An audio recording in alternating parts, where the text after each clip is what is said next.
नमस्कार मेरे प्यारे विद्यार्थियों, मैं हूं प्रवीण बंसल और हम पढ़ रहे हैं कक्षा 11वीं लेखा शास्त्र अध्याय 9 वित्तीय लेखांकन। इस अध्याय का एक भाग हम पहले कर चुके हैं जिसमें हमने सीखा कि व्यापारिक खाता मतलब ट्रेडिंग अकाउंट कैसे बनता है। मैं आपको याद दिला दूं, इसे हम फाइनल अकाउंट्स कहते हैं। फाइनल अकाउंट्स का मतलब है कि आप ऐसे खातों को बनाने जा रहे हैं जो एक वर्ष की अकाउंटिंग को ख़त्म करेंगे और अकाउंटिंग ख़त्म होने पर हम यह जान सकेंगे कि व्यापार में लाभ हुआ या हानि। तो चलिए देखते हैं। व्यापारिक खाता। पिछले उदाहरण में आपने देखा कि सकल लाभ की गणना कैसे की जाती थी। अब इस उदाहरण में भी हम सकल लाभ देखेंगे। आप जानते हैं कि शुरुआत होती है ओपनिंग स्टॉक से। प्रारंभिक स्टॉक 3 लाख, उसके बाद आपने कुछ माल क्रय किया 15 लाख, फिर उस सामान को लाने की कुछ मजदूरी है 1 लाख, एक आंतरिक भाड़ा, एक मजदूरी, दोनों ही 1-1 लाख रुपए हैं। तो यह हुआ सामान को खरीदने का खर्चा।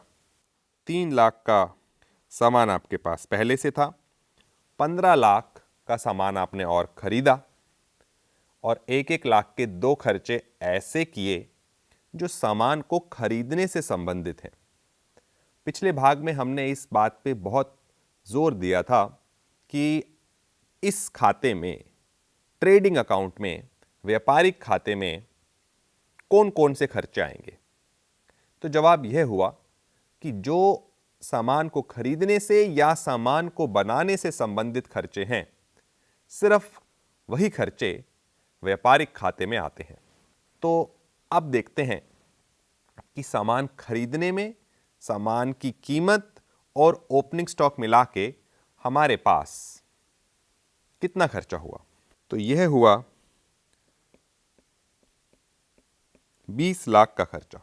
और अब प्रश्न में यह भी दिया हुआ है कि सामान बिका 20 लाख का है, तो उसे आप यहां लिख देते हैं।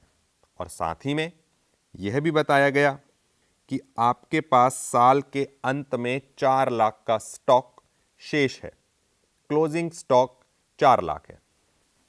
तो देखिए, 20 लाख की आपकी कुल लागत है ओपनिंग स्टॉक की, सामान को खरीदने की और सामान को खरीदने से संबंधित कुछ खर्चों की।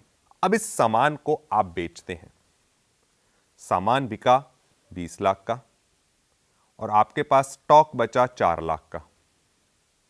इसका मतलब 24 लाख रुपए की चीजें आपके पास हैं। तो क्रेडिट साइड का योग हुआ 24 लाख और डेबिट साइड का योग था 20 लाख। तो जो शेष बचा 4 लाख, यह है सकल लाभ, ग्रॉस प्रॉफिट।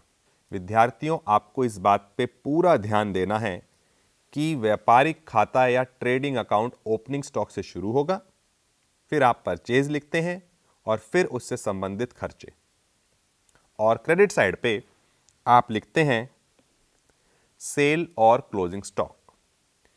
पिछले भाग में किए गए प्रश्नों में क्लोजिंग स्टॉक नहीं दिया हुआ था, तो जरूरी नहीं कि हर प्रश्न में आपको क्लोजिंग स्टॉक मिले भी। तो यह हुआ ग्रॉस प्रॉफिट।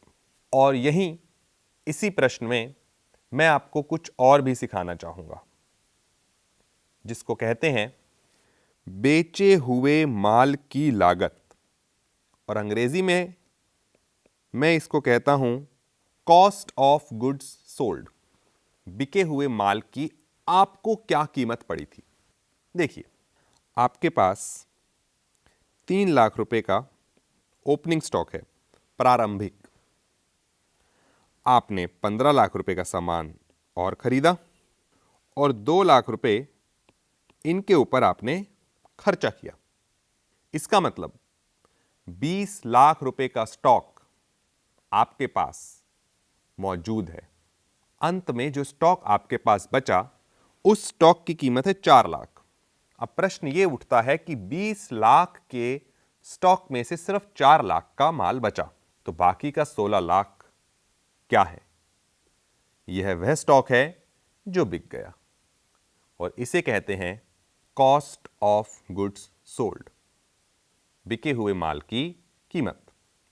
आप यहां ध्यान दीजिए, जब आप सामान खरीदते हैं तो वह कॉस्ट प्राइस पे होता है, उसकी खरीदी गई कीमत पे। सामान को खरीदा कॉस्ट प्राइस पे जाता है, मतलब जो उसकी कीमत है। सामान को स्टॉक में भी उसकी कीमत पे ही लिखा जाता है। जब आप सामान खरीदते हैं या ओपनिंग स्टॉक या क्लोजिंग स्टॉक की बात करते हैं, तो यह सभी चीजें सामान को खरीदने की कीमत पे ही लिखा जाता है। इस वक्त यह सामान कितने का बिक जाता है, इससे हमें मतलब नहीं है।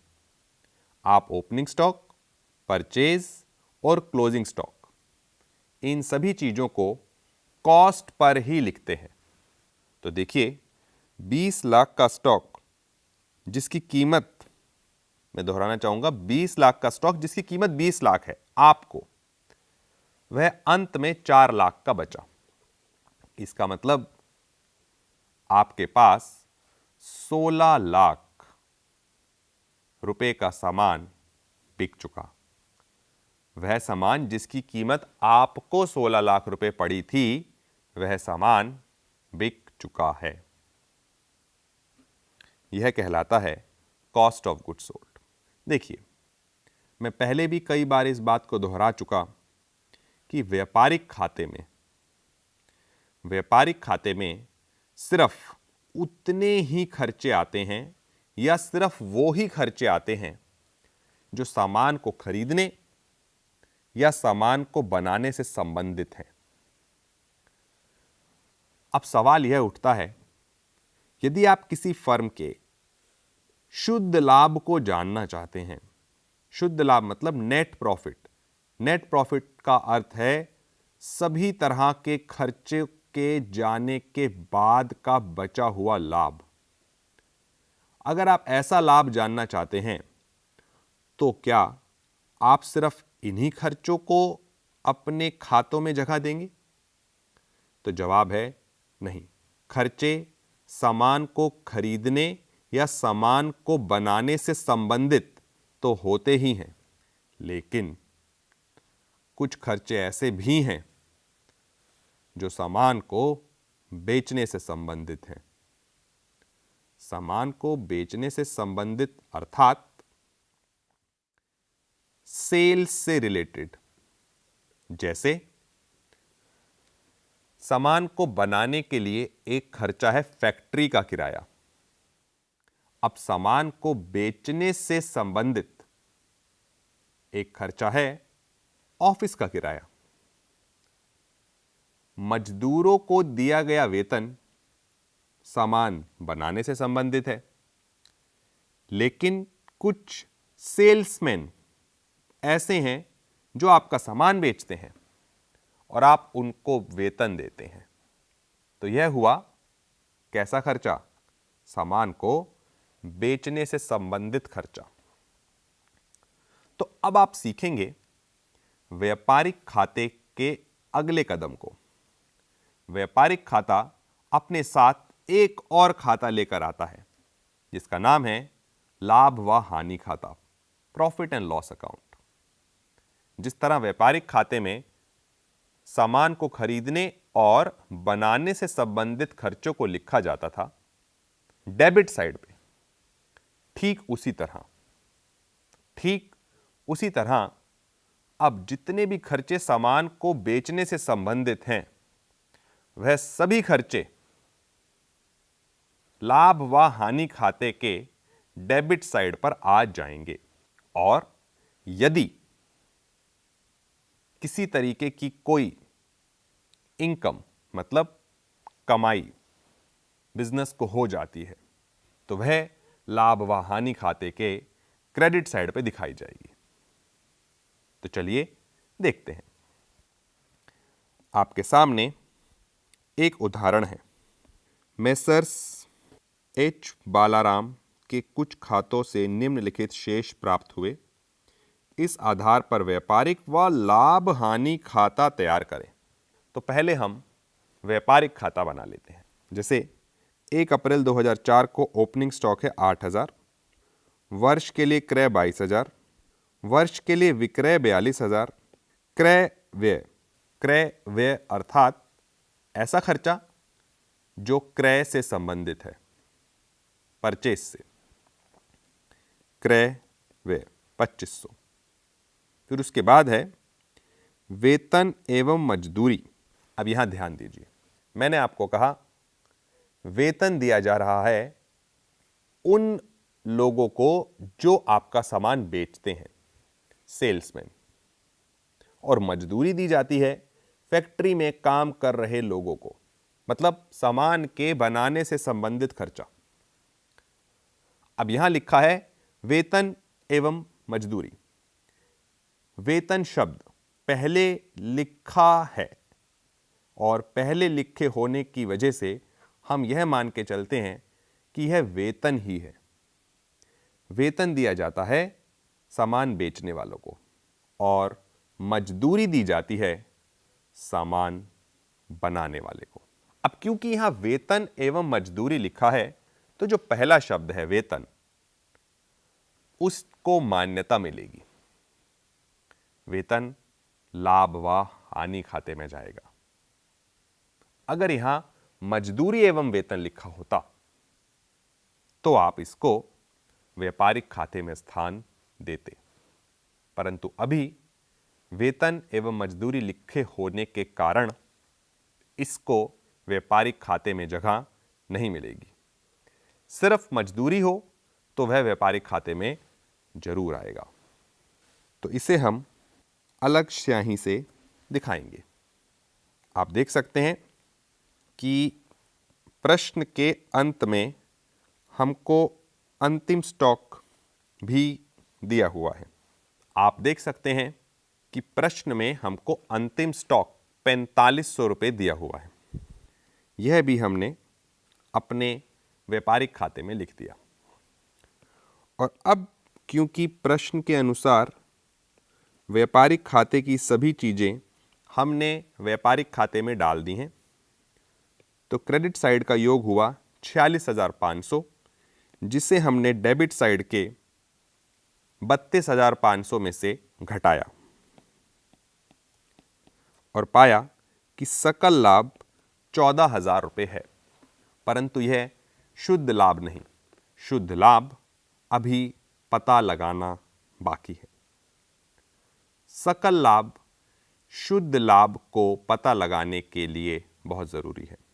तो इसलिए हम सकल लाभ को शेष की तरह इस्तेमाल करेंगे और आगे लाभ व हानि खाते की क्रेडिट साइड पे पहुंचा देंगे, जो है 14,000। अब इस 14,000 को आपने शुद्ध लाभ में बदलना है। और यह शुद्ध लाभ में कैसे बदला जाएगा? यह शुद्ध लाभ में ऐसे बदला जाएगा कि इसमें से हम बाकी सभी बचे हुए खर्चों को घटा देंगे।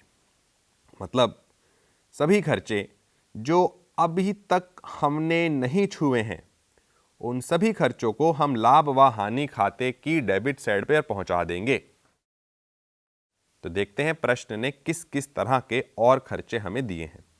सबसे पहला वेतन व मजदूरी 3,500, फिर विज्ञापन 1,000, फिर डूबत ऋण मतलब बैड डेट 1,200, फिर किराया 1,200, फिर बट्टा 600, कमीशन का भुगतान 1,100, विक्रय व्यय सेल से संबंधित, और यह हम पहले ही सीख चुके हैं कि सेल से संबंधित जितने भी खर्चे रहेंगे वह लाभ व हानि खाते में आएंगे। अंत में मरम्मत है 600 रुपये। और अब इन सभी खर्चों के योग को आप 14,000 में से घटाइए, जो कुछ इस तरह है।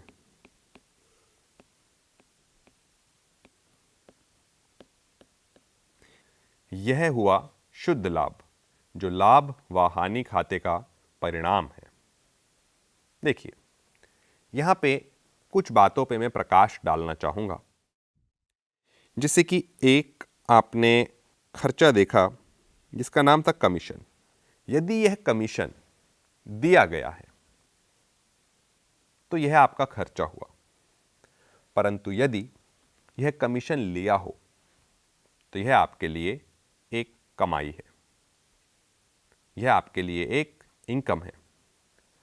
तो उस अवस्था में आप इस कमीशन को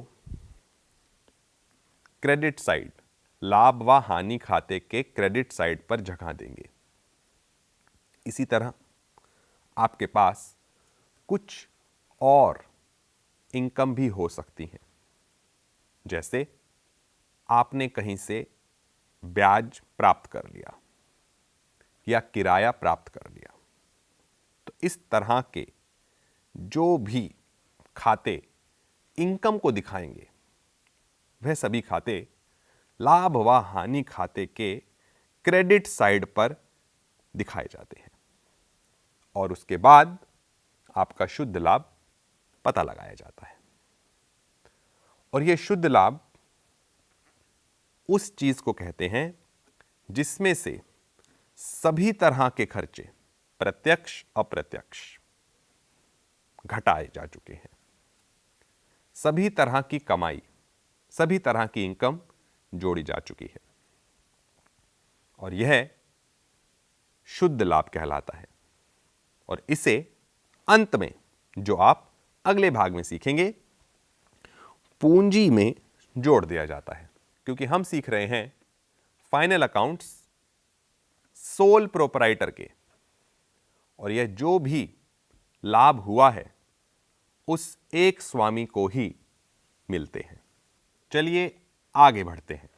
अब मैं आपको बताना चाहूंगा प्रचालन लाभ के बारे में। प्रचालन लाभ का अंग्रेजी अनुवाद है ऑपरेटिंग प्रॉफिट। जैसे कि शब्द ही बता रहा है, प्रचालन, जो किसी व्यवसाय का आम प्रचलन है, उन विधियों से हुआ कोई भी लाभ प्रचालन है। परंतु यदि कोई व्यवसाय अपने प्रचलन से अलग जाके कोई लाभ कमा लेता है तो उस लाभ को प्रचालन लाभ में जगह नहीं मिलती। या फिर यदि वह व्यापार, वह व्यवसाय किसी तरह का कुछ ऐसा खर्चा कर देता है जो उसका प्रचालन नहीं है, तो ऐसे खर्चों को वापस जोड़ना चाहिए ताकि इस बात की गणना हो सके कि व्यापार में किस तरह का लाभ कमाया गया है, वह उसके रूटीन का प्रॉफिट है या नहीं। इसलिए प्रचालन लाभ को एक फॉर्मूले की तरह दिखाया गया है, निवल लाभ जमा अप्रचालन व्यय घटा अप्रचालन आय। मतलब जो भी आपका शुद्ध लाभ है उसमें आप अपने अप्रचालन व्यय, मतलब ऐसे खर्चे जो आपके व्यवसाय से संबंध नहीं रखते, उन्हें वापस जोड़ दीजिए और ऐसी आय जो आपके व्यवसाय से संबंध नहीं रखती उसे घटा दीजिए शुद्ध लाभ में से, क्योंकि शुद्ध लाभ में सभी तरह के खर्चे घट चुके और सभी तरह की आय जुड़ चुकी।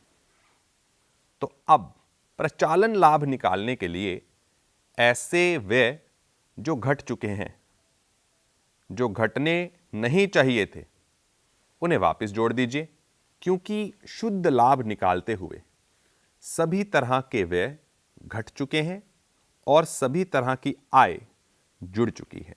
तो अब प्रचालन मतलब ऑपरेटिंग प्रॉफिट को निकालने के लिए ऐसे व्यय, ऐसे खर्चे जो व्यवसाय से संबंधित नहीं हैं और घट चुके हैं, उन्हें वापस जोड़ना होगा। और ऐसी आय जो शुद्ध लाभ को बढ़ा चुकी, उन्हें हमें घटाना होगा। यह कहलाता है ऑपरेटिंग प्रॉफिट। तो आपकी पाठ्य पुस्तक में ऑपरेटिंग प्रॉफिट और नेट प्रॉफिट को निकालने के लिए कई प्रश्नों को दिया गया है। आप सभी से अनुरोध है कि इस तरह के प्रश्न अपनी पाठ्य पुस्तक से अभ्यास करें। इस अध्याय के अगले भाग में हम जानेंगे कि व्यापारिक खाता और लाभ व हानि खाता के बाद क्या होता है। तब तक के लिए धन्यवाद।